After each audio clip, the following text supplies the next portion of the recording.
The night shift at Deep Space Monitoring Station Delta was usually quiet. Most of the staff used this time to catch up on research papers or play card games in the break room. But tonight was different. Dr. James Miller rubbed his tired eyes and stared at the data scrolling across his screen. For 3 hours straight, the same pattern had been coming through their receivers. It originated somewhere near Proxima Centauri, the closest star system to Earth at just over 4 light-years away. Probably just stellar noise, he muttered, reaching for his coffee mug only to find it empty. He was about to ignore the reading when Tom Reed, his young assistant, burst into the room. "Dr. Miller, are you seeing this?" Tom's eyes were wide with excitement. His normally neat brown hair stuck up at odd angles, suggesting he'd been running his hands through it repeatedly, something he did when he was on to something big. "It's just background radiation, Tom. Go get some sleep." Tom shook his head, firmly. "No, sir. Look at the pattern." He pushed past Miller and typed rapidly on the keyboard. The screen changed to show a visual representation of the signal's pattern. "See these repeating sequences? They're prime numbers. Then this section here." His finger traced a complex arrangement on the screen. "It's a mathematical formula. Too precise to be natural." Miller sat up straight, his tiredness forgotten.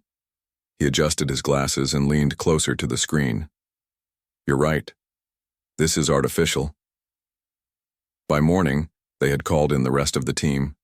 The small monitoring station buzzed with activity as scientists huddled around screens and debated the signal's meaning. Lisa Green, their best computer analyst, had been working nonstop on decoding the message. Her dark skin glistened with sweat despite the room's cool temperature. "It's not just math," she announced. "There are engineering specifications embedded in the signal, very detailed ones." She projected her findings onto the main screen. "These look like instructions for building something." "A weapon?" asked Jack Peters, the station's security officer. Lisa shook her head. "I don't think so. More like a communication device of some kind, very advanced." Dr. Miller studied the schematics. "The question is, who sent this? And to whom?" "That's the strangest part," Tom said. "Based on the signals, direction and strength, Earth wasn't the target. It seems to be passing through our system, headed somewhere else entirely. A message not meant for us," Miller mused. "But it gets weirder," Lisa added. "There's an urgency to it.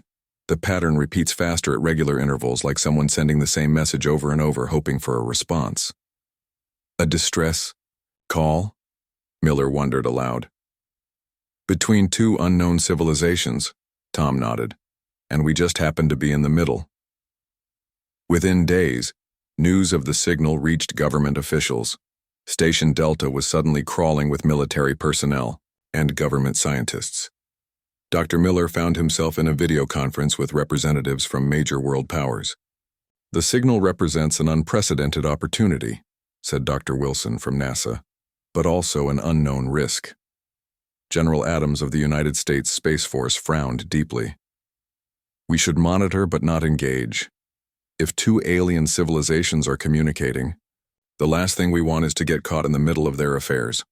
"I agree," said the Chinese representative. "Observation only." Others nodded in agreement. One by one, the officials voiced their concerns about responding to a message not meant for humans. The risks were too great, they concluded. After the meeting, Tom found Dr. Miller standing alone in the observation dome, staring up at the stars. "They're afraid," Miller said without turning around. "Aren't you?" Tom asked, joining him. Miller smiled slightly. Terrified, but also curious. He pointed up at the night sky. "Somewhere out there, someone needs help. This could be how first contact happens, not with grand announcements or invasion fleets, but with one civilization simply helping another. If we respond, we're breaking protocol. We could lose our jobs and/or worse. Sometimes the best introduction is lending a hand when it's needed," Miller replied. "What do you think that device is for?" Tom hesitated. "Based on the specifications, it's likely a quantum communication system. Far more advanced than anything we have, but the basic principles are recognizable. Could we build it?" "Maybe parts of it. Enough to establish contact, at least." Tom studied his mentor's face. You're really considering this, aren't you? Miller turned to face his young assistant. If we wait for official approval, it might be too late. Whatever emergency prompted this signal might have passed. This is our chance to show whoever is out there that humanity is ready to join the galactic community. Tom was quiet for a long moment. Then he nodded. I'll help you draft a response. Something simple, just to let them know we heard them. That night, while the military guards changed shifts, Dr. Miller and Tom snuck into the main transmission room. Using the station's powerful array, they sent a simple message in return, a mathematical acknowledgement using the same pattern, structure as the original signal. Now we wait, Miller said as they finished. How long do you think it will take to get a response? Tom asked. Miller looked up at the stars visible through the observatory dome. That depends on who's listening, he replied, and how desperate they are for an answer. As they left the transmission room, neither man noticed the small red light blinking on one of the monitoring consoles, an automatic recording of their unauthorized transmission, saved to the station's security logs. 3 months later, their answer would arrive, and nothing on Earth would ever be the same again. 3 months after sending their unauthorized reply to the mysterious signal, Dr. James Miller was called into the station director's office. The moment he stepped inside, he knew something big had happened. The room was filled with important-looking people in suits and military uniforms. Dr. Miller, said Director Brown, her face unusually pale. We received a response.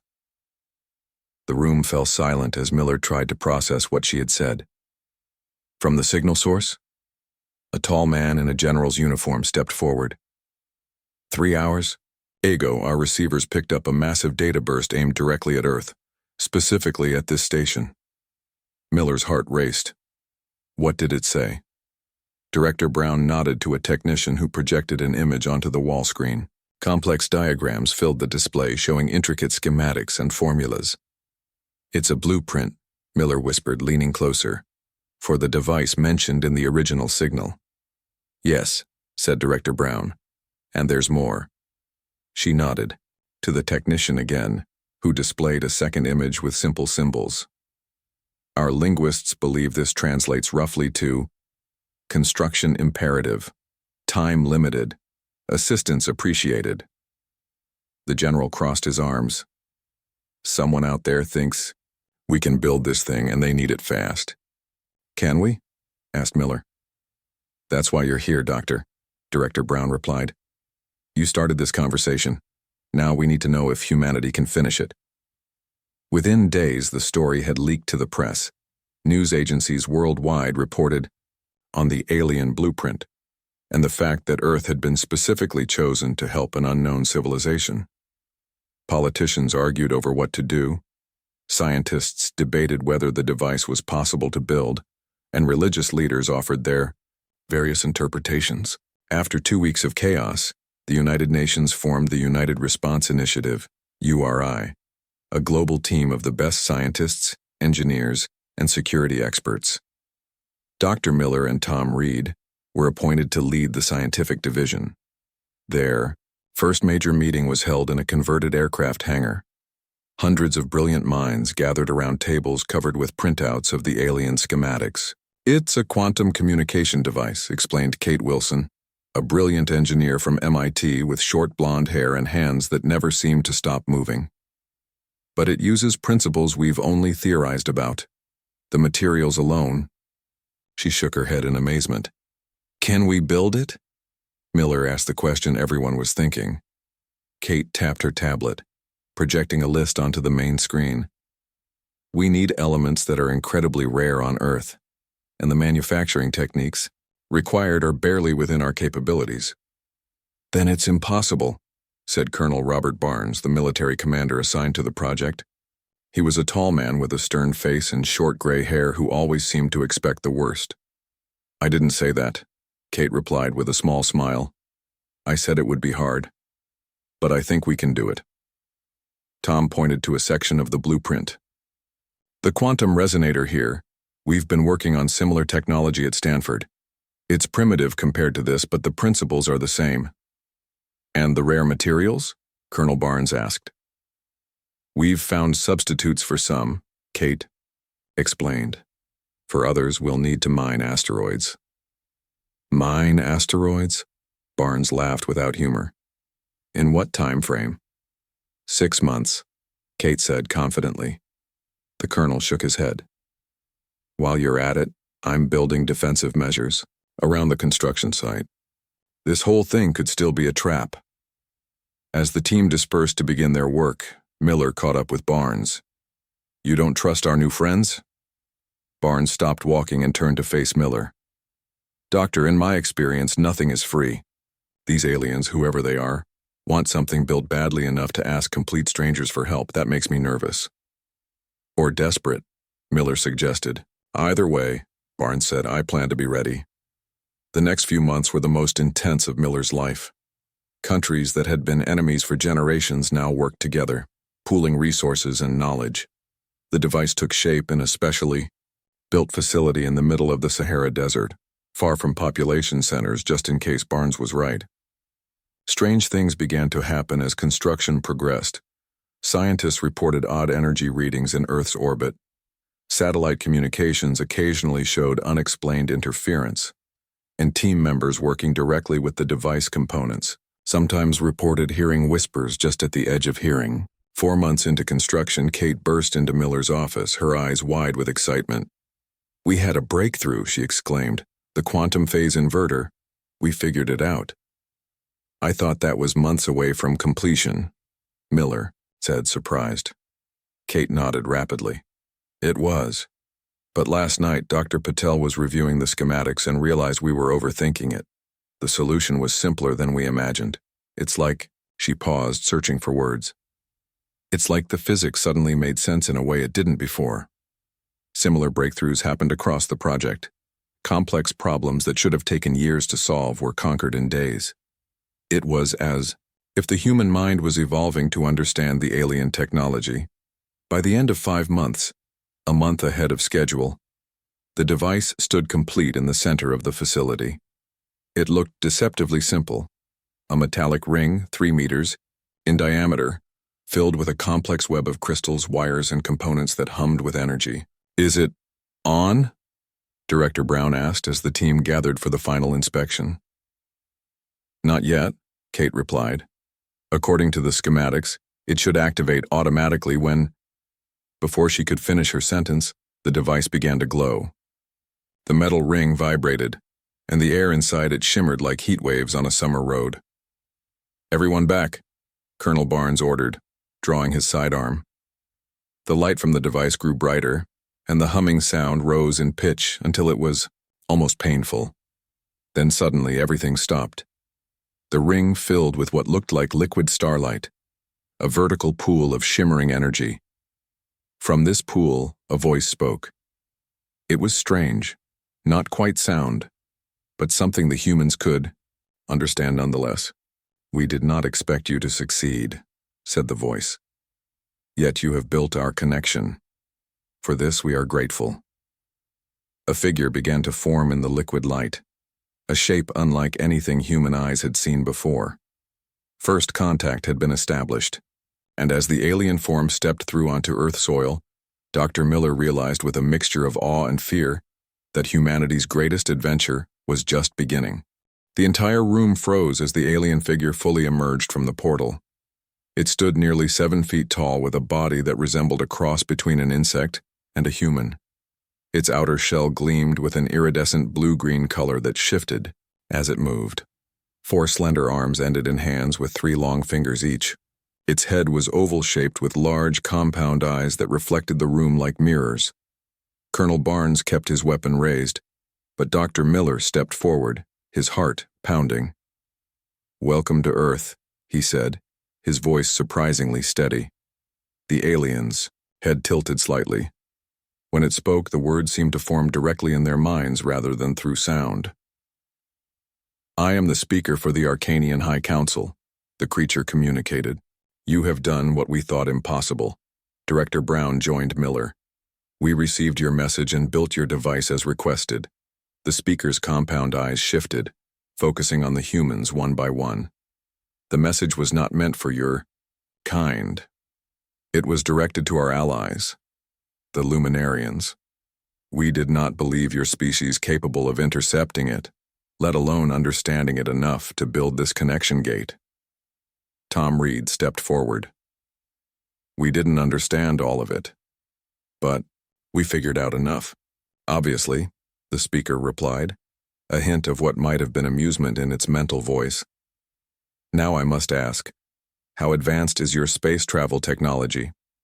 Kate Wilson answered, We've reached our own moon, sent unmanned probes throughout our solar system, and so primitive then, the speaker interrupted.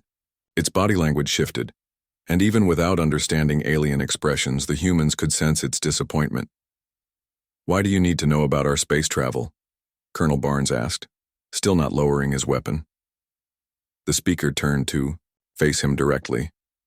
Because my civilization is running out of time, and we had hoped for rescue ships, not merely a communication link. Over the next hour, the speaker explained their situation. The Arcanians were an advanced civilization that had thrived for thousands of years in a star system, some 40 light-years from Earth. 6 months ago, they had detected the approach of entities they called the Void Harvesters, mysterious beings that traveled through space, consuming all technology above a certain advancement threshold. They're like cosmic filters, the speaker explained as holographic images projected from its body, showing massive crystalline ships that seemed to absorb everything around them. They allow primitive civilizations to exist but destroy any that reach a certain level of technological evolution.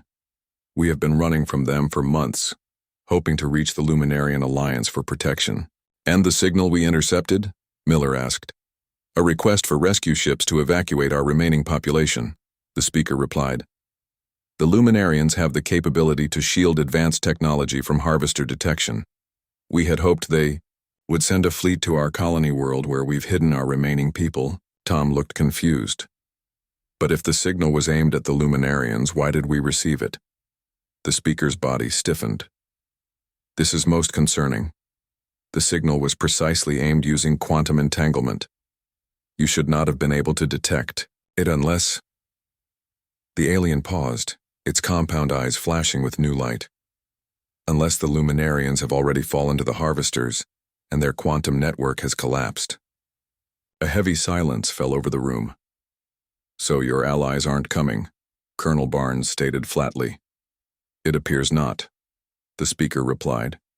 And worse, by building this connection gate and responding to our signal, you have now revealed your location, to the harvesters as well. Barnes turned to Miller, his face red with anger. You've doomed us all with your curiosity. That was not my intention, Miller said quietly. Intentions matter little now, the speaker interjected. The harvesters will have detected the activation of this gate. They will come here next. Director Brown stepped forward, her face pale but determined. How long do we have? Based on their last known position and speed, approximately 3 of your Earth months, the speaker replied. And what do these harvesters do exactly when they find a civilization? Kate asked. The speaker projected another hologram, showing a planet surrounded by the crystal ships. Beams of energy stabbed down to the surface, which began to glow and then crack apart as its resources were extracted. They harvest all technology, energy sources, and useful materials. Organic life forms are generally ignored unless they resist. So they'll strip our planet bare, Tom whispered. Yes, the speaker confirmed. I am deeply sorry to have brought this doom upon you. Had we known humans would intercept and respond to our message, we would have directed it elsewhere. Miller looked around at the shocked faces of his colleagues, then back to the alien. Is there any way to stop them? The Arcanians have tried for generations, the speaker answered. Our weapons are useless against their shields. Our ships cannot outrun them forever. We had hoped the Luminarians might have discovered some defense, but now... The alien's mental voice trailed off. Then we'll have to find a way ourselves, Miller said firmly. Colonel Barnes laughed bitterly. With what? You heard the alien. Even their advanced civilization couldn't stop these harvesters. What chance do we have? The speaker studied Barnes, then Miller. Your determination is admirable but misplaced. Your technology level is far below that of the Arcanians. If we could not defeat them, You have no hope. Maybe that's our advantage, Kate said suddenly, her eyes lighting up with an idea. You said the harvesters ignore primitive technology, right? They only target civilizations above a certain threshold? Correct, the speaker confirmed. They seem programmed to eliminate competitors while allowing developing species to continue evolving. Then maybe, Kate continued, excitement growing in her voice, whatever, we're just primitive enough to have a chance. The speaker's head tilted again, studying Kate with new interest. Explain your reasoning. As Kate began outlining her wild theory, Dr. Miller felt something he hadn't expected. Hope. Perhaps humanity's relative technological inferiority might be their greatest asset in the face of this cosmic threat. And as the speaker listened to Kate's explanation, the alien's body language shifted subtly, suggesting what might have been the first flicker of respect for these strange, determined creatures who had answered a call never meant for them. Explain this theory again, Director Brown said, rubbing her temples. The emergency meeting had been going for 6 hours straight, and everyone was tired. Kate Wilson stood by the holographic display showing Earth's defense plans. The Void Harvesters target and destroy advanced technology, anything beyond a certain threshold, but they ignore primitive tech completely. She pointed to a diagram of old radio equipment. Our advantage is that we still use lots of analog technology alongside our digital systems. The speaker, who had been observing silently, moved forward. Your reasoning is sound but incomplete. The harvester's sensors are calibrated to detect quantum processing, artificial intelligence networks, and advanced energy signatures. Your most advanced systems will be targeted first. But not our older systems, Kate insisted. We could create a hybrid defense grid, Arcanian knowledge applied through human analog technology. Colonel Barnes, who had been skeptical of every plan so far, looked thoughtful for the first time. Like using a Stone Age spear with modern tactics, the enemy won't see it coming because they're looking for missiles, not sticks. The speaker's compound eyes flickered, the equivalent of a blink. An interesting analogy, but the implementation would be extremely difficult.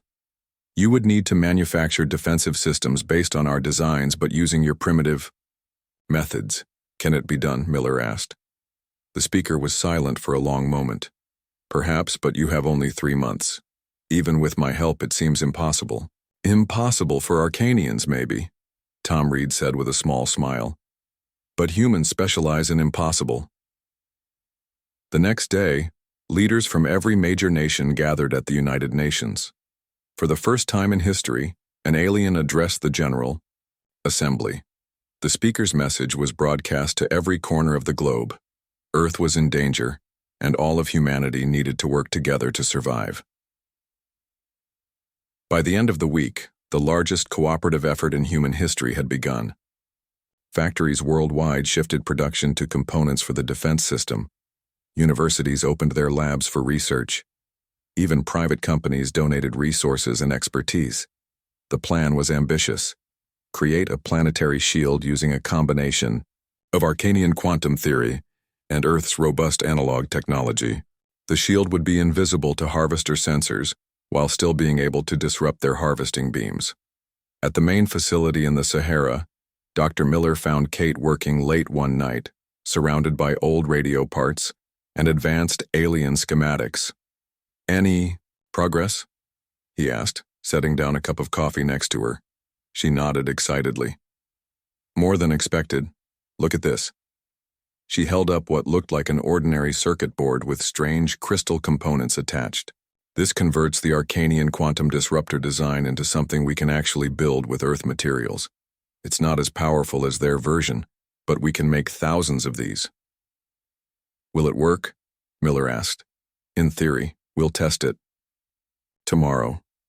As the days passed, the speaker spent more time observing the humans at work. One evening, Miller found the alien watching a team of engineers who were arguing loudly over how to solve a particular problem. Is something wrong? Miller asked. I find your methods chaotic, the speaker replied. Arcanians approach problems with precise, ordered thinking. Your people argue, follow hunches, try solutions that have no logical basis. But but they solve problems we would consider impossible. The speaker's mental voice carried a tone Miller hadn't heard before. Something like wonder. That engineer there suggested connecting components in a way that violates 12 different principles of quantum physics. Will it fail? It should. And yet their prototype works better than my calculations predicted possible. Miller smiled. Humans are good at breaking rules, especially when they don't know the rules exist. 2 months into their preparation, Colonel Barnes sought out Miller. Their relationship had been tense since the revelation about the harvesters, but today Barnes seemed different. We've completed the military strategy, he said, showing Miller a tablet with battle plans. We're setting up old radar stations worldwide. They'll coordinate the defense grid using shortwave radio. Technology so old the harvesters might not even recognize it as artificial. Radio waves? Miller asked, surprised. Won't that be too slow? Barnes nodded. Compared to quantum communication, yes, but the speaker confirmed that the harvesters ignore radio transmissions completely. They consider it background noise. Our weakness becomes our strength, Miller mused. Exactly, Barnes agreed, then hesitated. Look, Miller, I owe you an apology. I blamed you for putting Earth at risk, but you were right to answer that signal. If you hadn't, we'd have no warning at all when these things arrived. Miller extended his hand. We need your military expertise now more than ever, Colonel. As they shook hands, an alarm blared throughout the facility. They rushed to the command center where the speaker and Kate were already waiting. What's happening? Miller asked. The speaker pointed to a holographic display showing the outer solar system. Scout vessels. The harvesters always send them ahead to map a system before the main fleet arrives. On the screen, 3 small crystalline objects moved, past Neptune's orbit heading inward toward Earth. How long until the main fleet? Barnes asked. 2 weeks at most, the speaker replied. Sooner than we calculated. Kate looked at their defense readiness charts. We're at 60% completion. We need more time. Then we need to slow them down, Barnes said firmly. Can we use the Jupiter mining stations as a distraction? The speaker's body shifted. You would sacrifice your outposts? They're automated, Barnes explained. No human crew. If we power them up to full, would the scouts investigate? Yes, the speaker confirmed. The energy signature would attract them. Then do it, Director Brown ordered. And everyone else, work faster. Earth's survival depends on completing this defense system. As the team dispersed with renewed urgency, the speaker approached Miller privately. There is something you should know, the alien communicated. Something I have not shared with your leaders. Miller felt a chill. What is it? The Arcanians have faced the harvesters before. We ran because we calculated our defeat as inevitable. The speaker paused. I did not expect your species to mount any meaningful defense. I expected Earth would fall. And now? Miller asked. Now I am uncertain. Your methods are unorthodox. Your technology is a bizarre mix of primitive and advanced. The harvesters have patterns they follow, expectations of how civilizations behave. The alien's compound eyes reflected Miller's concerned face. You humans do not fit those patterns. This may be your greatest advantage. As Miller absorbed these words, he watched the distant scouts changing course on the holographic display, moving toward Jupiter where the mining stations were now broadcasting at full power. The distraction was working. They had gained a little more time, but would it be enough? The signal was not for humans, yet they answered without hesitation. Part 5. The Stand. They came at dawn. The sky above every major city on Earth lit up with strange, shifting colors as massive crystalline ships broke through the atmosphere. 7 in total, each one bigger than the largest human skyscraper. They descended slowly, deliberately. Machines that had performed this harvest countless times before. In the command center beneath the Sahara, Dr. Miller watched the main view screen with a dry mouth and racing heart. Beside him stood the speaker, Colonel Barnes, and Kate Wilson.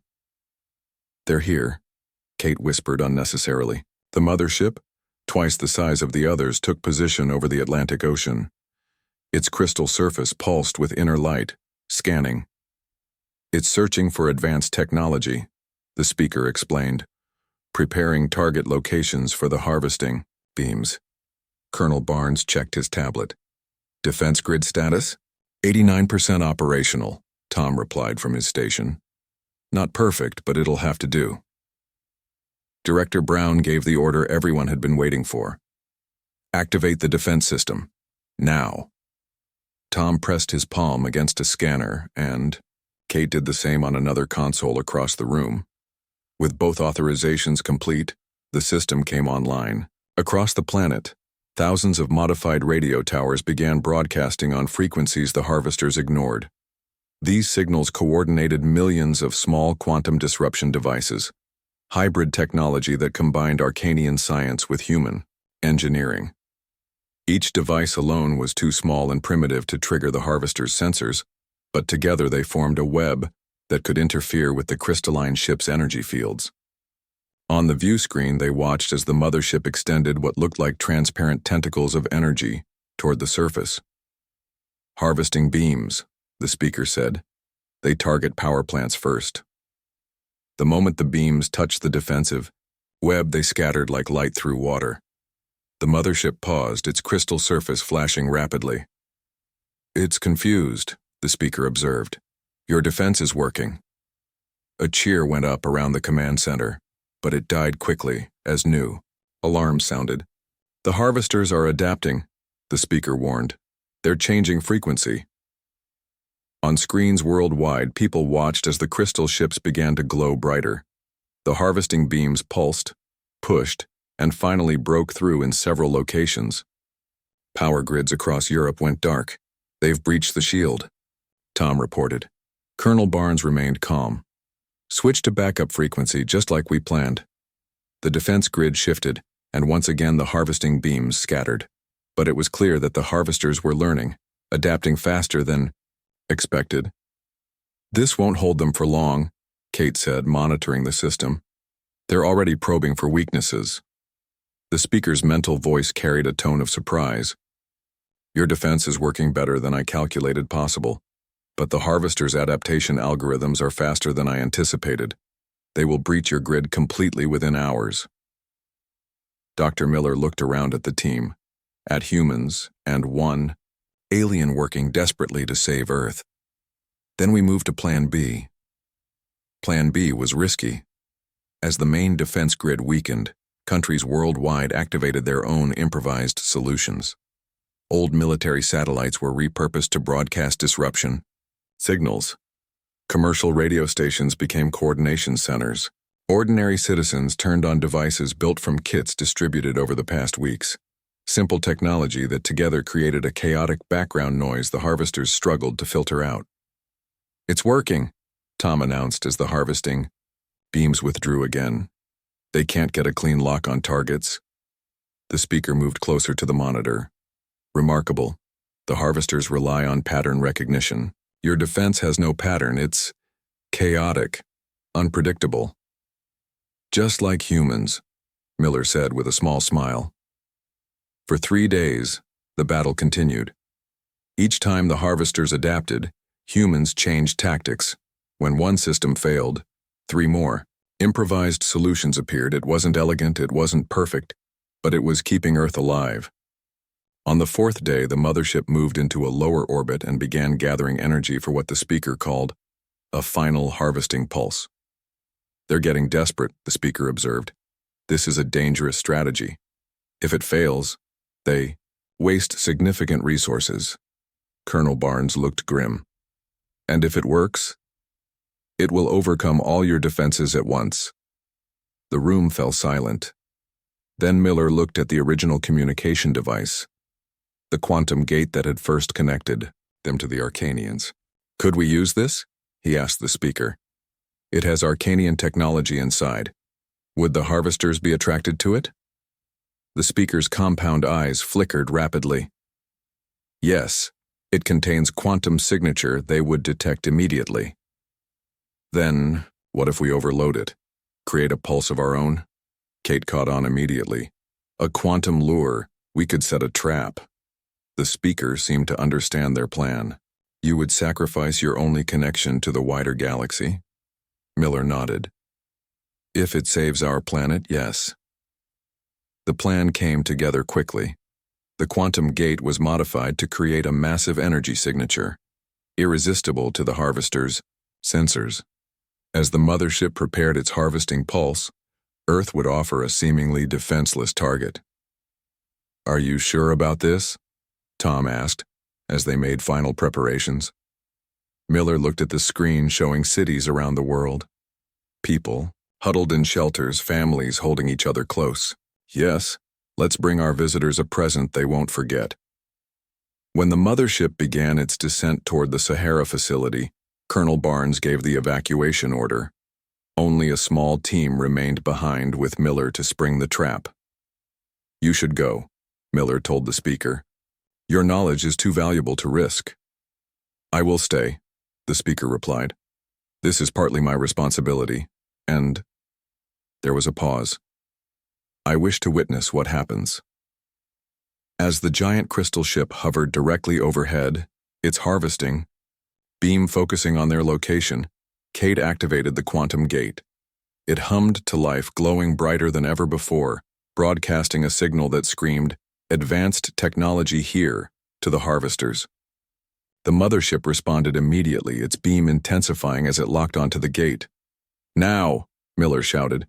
Kate triggered the overload sequence. The quantum gate's energy surged, creating a feedback loop through the harvesting beam. The mothership's crystal structure began to vibrate, cracks appearing along its surface.